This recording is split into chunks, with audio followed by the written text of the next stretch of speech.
Nangyari na ba sa inyo na after kayong pagalitan ng magulang o teacher o boss nyo, sabay bibigyan kayo ng next task o bigger responsibility? Ironic, no? Ito ang ginawa ni Jesus sa mga apostles.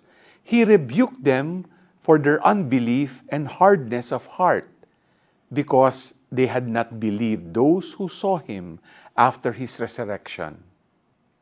Pero after niya silang pangaralan, sabay niyang sinabi, "Go into the whole world and proclaim the gospel to every creature." Mga ka-G, hindi ng lahat ng setbacks ay failure.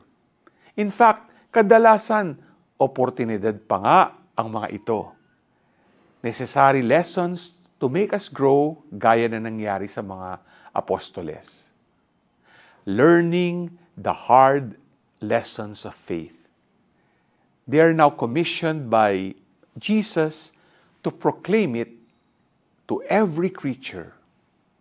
Ikaw, ready ka ba to take reprimands and setbacks as opportunities? G ka ba?